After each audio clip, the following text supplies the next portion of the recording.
Hi guys, Jacob Rees-Mogg is gone, but will no doubt resurface later. Now, Mogg has been known to back the wrong horse on a number of occasions, and this one was probably his undoing. Months ago, when the first cracks appeared in Boris Johnson's government, Mogg said that the removal of the Prime Minister should result in a general election.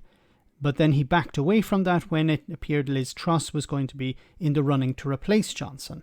Having said that he wouldn't serve in another administration, he jumped on board the Truss train.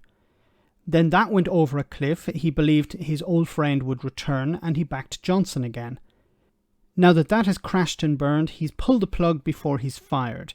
Not for some ideological reason, but just to save face.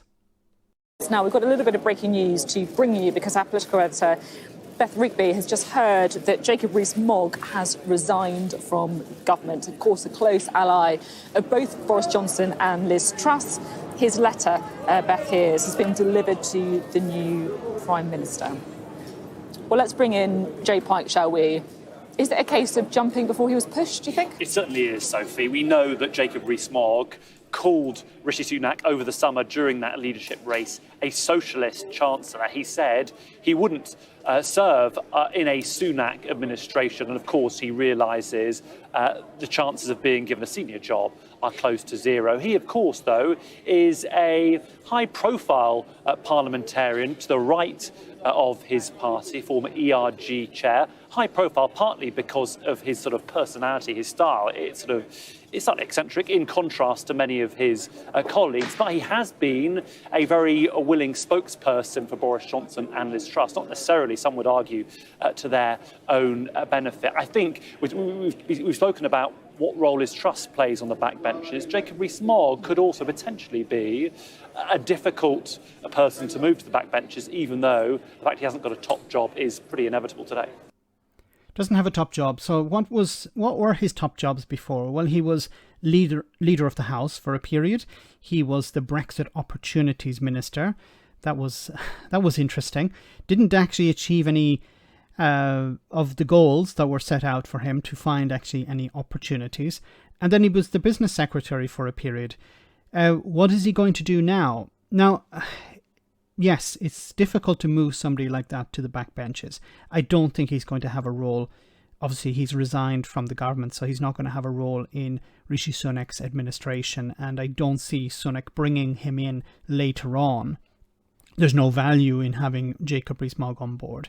But I imagine what you're going to see is either front and center, or you're going to have it working behind the scenes, a new, perhaps ERG, a new type of organization on the right, which will include probably people like Boris Johnson and Jacob Rees-Mogg, and they will attempt to influence government and put pressure on Rishi Sunak in particular to adopt right-wing policies. Perhaps what Sunak wants to do is move more to the centre, be fiscally conservative, of course, but socially centrist. I think that's what he may want to do, but there will be the likes of the new ERG putting pressure on the government not to go in that direction. It's going to be difficult to know how the party is going to interact with organisations like this, groups within the Conservative Party like this, until we see a general election. Because if we see a general election happening, then there will be a call for unity. And these organisations, these groups within the Conservative Party could tear it apart. Boris Johnson is not somebody who cares much about unity. Boris Johnson wants to be the centre of attention. Not so much about power, but the centre of attention.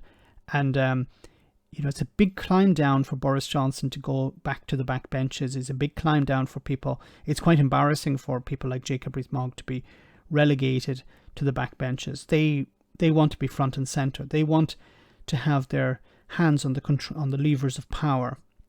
So over the next few days, let's see how Boris Johnson, Liz Truss and Jacob Rees-Mogg in particular react and what they're up to. Well, we'll keep it covered. Let me know in the comment section, guys, what do you think. As always, your comments are greatly appreciated. Thanks a lot.